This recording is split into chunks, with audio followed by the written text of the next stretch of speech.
Welcome to the Dream Machine. My name is Aaron. And my name is Patricia. Hey Patricia, you ready to get flushed?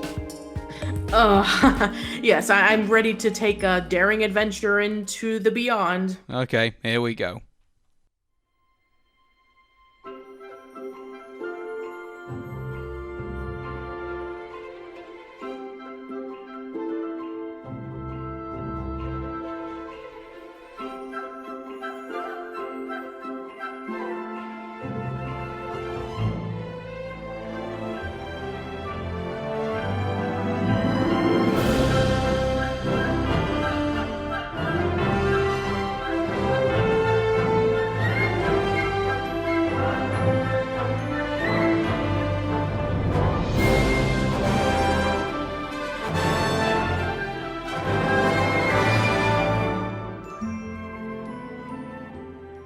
So, Aardman Animations and DreamWorks gave it another go after their incredible success of Wallace and Gromit: The Curse of the Were-Rabbit, and it was not that great. Flushed away. It was a box office failure. Yeah. 2006 brought us Flushed Away, which was a British-American animated computer animated film made by DreamWorks Animation and Aardman Animations. Perhaps one of the most beloved Aardman classics, is directed by David Blowers and Sam Fell, executive produced by Steven Spielberg as well. However, the film was well received, but only grossed about $178 million at the box office out of its $149 million budget. So yeah, I think that's the highlight, I think, of this whole film. Yeah, so it pretty much just took the same route as Sinbad, Legend of the Seven Seas, or Cimarron, Spirit of the Cimarron, in which, they made their money back, but they were considered to be box office failures. Yeah. The other thing that was confusing was with the advertising, because in the original trailers that I remember, they actually put in characters which actually didn't appear in the movie. Yeah, that's very strange. This is kind of like false advertisement, very similar to how Entangled, they were introducing like that punk rock and it had absolutely nothing to do with the overall film. Mm-hmm. I really hate it when trailers do that, in which they introduce stuff that's going to be in the film, and then when you watch it, you're like, where's the stuff that I saw in the trailers? It's not there. This is why I also kind of am very sketchy when it comes to like video game trailers, because they also lie. Mm-hmm. So, shall we go on to the story of this? And right before I do, I want to bring out like two things. One, this is Aardman Animation's very first film where they ever used CGI as opposed to stop motion. I'm just wondering the reason why that was, because wasn't that the time when Aardman Animations had that fire in the studio? I think so. Yeah, and so I think maybe there's part of me that believed that maybe that's what they were going to originally go for. Maybe they were going to go for another stop-motion film, but unfortunately, due to what happened at the studio, unfortunately, it was very sad as well, because they lost a lot of memorabilia in that's that true. fire. And the only things that the only things that kind of survived were like the original Wallace and Gromit sets and characters and things. Yeah, I don't think like anything from Chicken Run survived, right? I don't think so. I'm not too sure. But hey, they're making it. Apparently, they're making another Chicken Run soon. So yeah, that's right. And if they are, they'll probably have to redo everything from scratch. Well, to be honest with you, I mean, like that probably won't be too hard to do. I mean, no, that's true. But I'm sure that they would have probably liked the original assets, Yeah. So. And then another thing that I have to mention is that this would be the very last Aardman Animation film that would be, distributed by DreamWorks, because after this, they would go off to collaborate with Sony with films such as Arthur Christmas and, the Pirates, the Pirates movie. Yeah. So it's for me, it's like it's kind of sad, really, because this is. I mean, people would think that because this film is unashamedly British. I think we both can agree on that. You've got so much British imagery. You've got you got all the actors and actresses also are from England in this as well, and also you've got you got this all taking place during the World Cup, which is pretty much the exciting part of every in English culture and in English tradition. And so this film is very English and very British, but for me it just doesn't connect with me at all. And that's a shame, because we in America have loved Wallace and Gromit. We liked Chicken Run, and Curse of the Were-Rabbit was an Oscar hit. So there's this this mentality of, oh, it's too foreign for us to appreciate. It's like bullshit. Yeah, No, exactly. no. I mean, we people at the 2000s were crazy about anime because it was such a new and inventive concept. So, this was at a time in which like something that's foreign was like incredibly refreshing and, intriguing to us. So the fact that, a film that doesn't really connect, oh, because it's foreign, it's no, that's not right. I mean, so for something like Flushed Away, it should have been like really intriguing because it was something that we, as an American audience would probably have never seen before. But I mean, here it's, very similar to like those, old adventure movies, except that it takes place in the sewers and it's about a bunch of rats, which, it's kind of funny because this came out like a year before Ratatouille, which had a rat protagonist. Mhm. So, going on the synopsis of this story, Roddy is a dedicatedly upper crust society mouse who lives in the life of a beloved pet in a posh Kensington flat. When a sewer rat named Sid comes sprawling out of the sink and decides that he's hit the jackpot, Roddy schemes to get rid of himself of the pest by lurking him into the whirlpool, or as we can see, it's the toilet. Sid may be an ignorant slob, but he's no fool, so Roddy and his then wind up getting flushed down the toilet and ends up in the world of Ratropolis, where Roddy meets Rita, an enterprising scavenger who works the sewers in her faithful boat, the Jammy Dodger. Jammy Dodger, by the way, is a reference to a biscuit. In Britain, Roddy immediately wants out, or rather up. Rita wants to be paid for her trouble, and speaking of trouble, the villainous Toad, who royally despises all rodents equally, making no distinction between rats and mice, wants them iced. Literally, the Toad dispatches his two hapless French rats, Spike and Whitey, to get the job done. When they fail, the Toad has no choice but to send to France for his cousin, the dreaded mercenary Love Frog, and so it's. So you got this world of rats, and there's this frog who doesn't really like them all that much. It's I don't know. There's like slight hints of like Bucky O'Hare and Toad Wars in it, I guess you could say. And yeah, I didn't know that toads and rats were enemies. Yeah, that's just I think they just threw that in just for the sake of the I mean, story. why couldn't it have been a cat? Yeah, actually, a cat would have made more sense.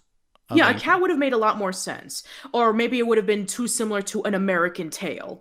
Maybe. Or I think that, the whole fact that there's a whole world of, rats that live under the sewers. I guess, from looking at the rats' perspective and how they're living, it kind of reminds me of ants, in which, we get to see from how the ants lived. And, they get to, experience about like worker ants and working together so that they can be able to make the colony better. And that was interesting because it was able to take a realistic depiction of how ants lived, but at the same time bring it in a sense that people can relate to. But here, with this whole colony of rats together and with cities and a whole bunch of stuff, it's kind of cool and all that kind of stuff, but I wish they would have taken like a more realistic take, like how they did it in Ratatouille, in which like they would like scour from place to place and try to survive. Yeah, I just think that for me, this whole world, like, I mean, some of the jokes that happen in this, like, the one where, the Toad villain, like, is on, like, a mobile phone, and, like, and then the person who's, like, holding it is, like, dancing around whilst holding it, and they're trying to make a throwaway gag with that, and, I don't know, like, a lot of the film's jokes didn't really connect, and, you try to sympathize with where these characters are. I mean, Roddy's just like an upper class posh society mouse. Yeah, and I know what they were trying to do. Trying to take an upper class rat and kind of like ground him, and the female rat Rita. She's supposed to be like the adventurous type, and she's supposed to help Roddy get back home, and it kind of reminded me a little bit of the Catherine Zeta-Jones's character from Sinbad, in which she has a boat and she's like very adventurous, and she can be able to defend herself, but she's not really that interesting. And the thing about this is that I feel the way I look at this film, I felt it would have been more cooler if it was like kind of like Roddy was a secret agent, and but he's not really. He only like does things because he gets paid to do it or whatever, and then he finds out about this diamond that's been stolen, and then he has to like team up with Rita, who's like not really too fond of him in there because obviously there's like a class divide between the two, and obviously they play out to that, and that would have been far more engaging for me. I don't know why. I just think it would be. But the way that we've got it. I mean, we've got a protagonist really who isn't all that keen in one part of the story where they're trying to get that diamond back. And it didn't connect with me, and I just think, and also the whole concept of flushing animals down the toilet, they would be dead. Yeah, and I mean, I can understand that like flushing. Well, my sense of disbelief, I can throw that aside. But I just think that if you're gonna like put people in in a completely different world, like make it this world didn't seem all that engaging. It was just like a stereotypical city. You could have done it with any other animal and it wouldn't be any different. It's like, there's more that that lives down the sewers, but I wish it would have kind of like taken the ants route, in which maybe it would have been like a realistic depiction of how the sewers are, and them trying to survive. I mean, A Bug's Life tried to do this with like their city, but they weren't there for very long. The reason why we saw the city was that Flick was trying to find the circus bugs, and he was just trying to take them back into the ant colony. Yeah, it was just there, like a little even in Ants, at least their city was cool to like kind of like look at, that was because it was a realistic depiction of what an ant colony would look like. Yeah, and but it's also like the functions of it as well. Like I really wish they kind of did that with Ratropolis, if you will, calling it Ratropolis as well. It's a British. It's taking place in Britain. Give it a British name. Ratropolis. I mean, that's like Metropolis from Superman. Yeah, exactly. Call it I don't know, Ratton Town, or call it something that has like a British tone to it. I mean, Ratropolis doesn't really sound all that. Rochester, maybe. Yeah, Rochester, maybe. I don't know, but the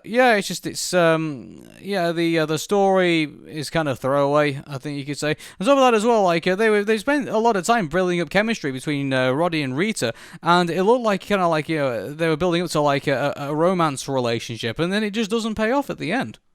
No, and I can.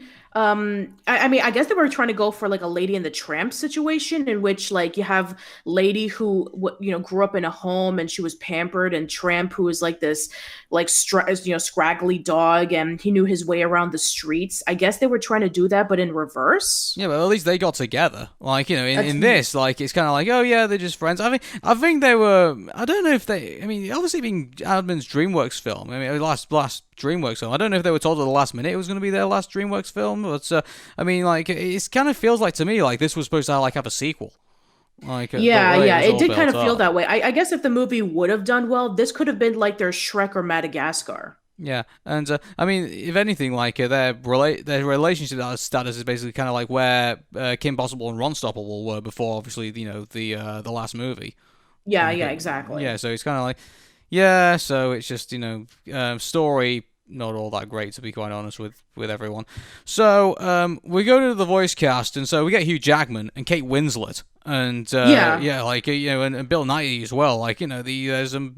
There's some big players here in this, and Ian McKellen as well. Yeah, and Andy Serkis. Wow, we have two people from Lord of the Rings in this movie. Exactly, and also there was. You can't really say there were appearances, but Tom Jones also does a musical number in this as well, and obviously there's other people like Tina Turner, Billy Idol, and things like that. But obviously they just provided music and didn't really do anything else really. Yeah, why didn't they produce? Why didn't what Tina Turner and what? Like, why didn't they produce like a bunch of British music? Like, it's a British film, have British music. Yeah, exactly. And so, like some British rock would have been pretty cool, I think, for this film. I think the way that, and as well, like Ratropolis kind of looks like a really rough city. So why would you not go for like a British rock theme, if you will? Yeah, and like who would you have liked to see in this, movie at the time, like 2006? Like who would have fit in, like in terms of, British rock bands or anything like that? I guess the Stone Rose. I guess I only know Northern Mancunian bands, but I think Stone Roses. I think heck, even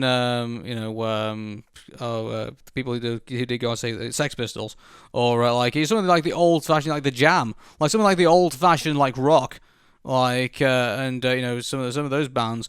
I think, and it's it's just like they would have fit in pretty well into kind of like these types of this English narrative, if you will. But instead they have like a lot of American songs, like Tina Turner and Fatboy Slim. Well, yeah, exactly. Like it's just hey, even Ozzy Osbourne wouldn't even get into this. Like, and I know he's more metal than anything else, but you think as someone who came from Birmingham, like who came from like a very British Midland city, would probably get some kind of shout at this, but no. Like, no, not really. I mean, this just feels like, unlike Wallace and Gromit and Chicken Run, in which they embrace their Britishness. I don't know how to like say it properly, but they embrace the fact that they were from Britain, and you can feel it that they were from Britain. Like everybody in the film had a British accent. The music fit well.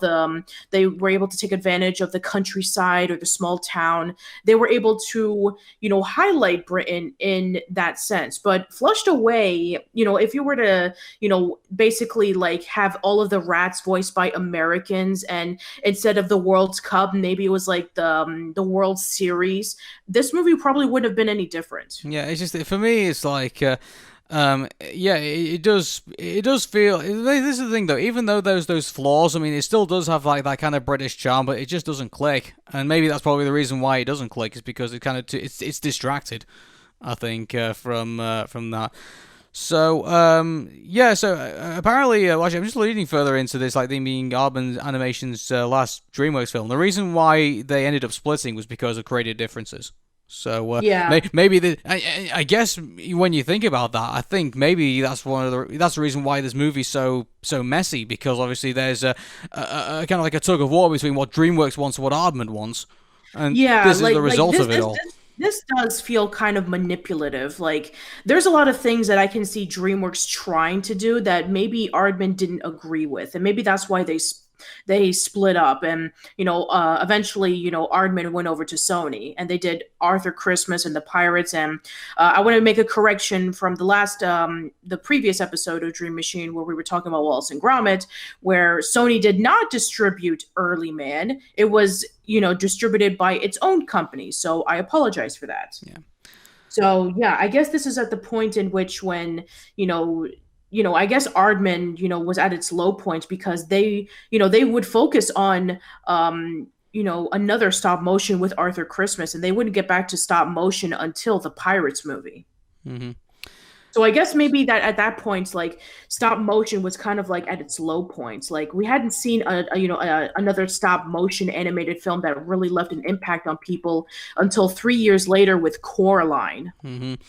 So, I just think, I mean, there's not really much else to kind of like say about this, really. It's just kind of like, I mean, the story, there's not really all that memorable. The music's not all that memorable either. And neither of the characters. I was really disappointed with this movie, because I Hugh Jackman and Kate Winslet are in this.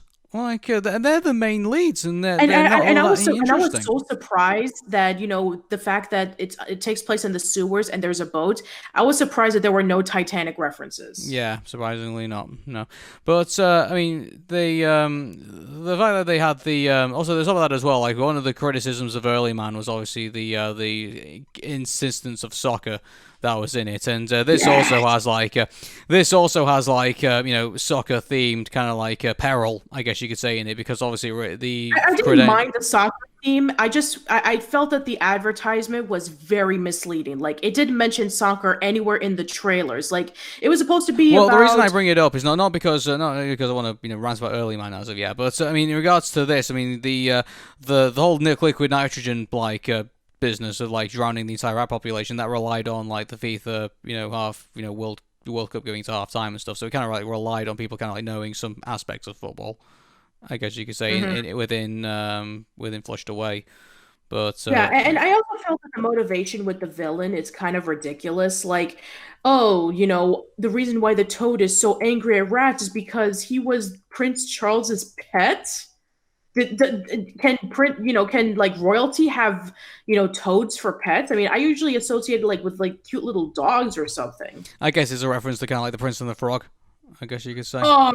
Oh, Yeah, wow. it's a pretty terrible reference, but I guess that's the only I thing I could guess think of. People generally.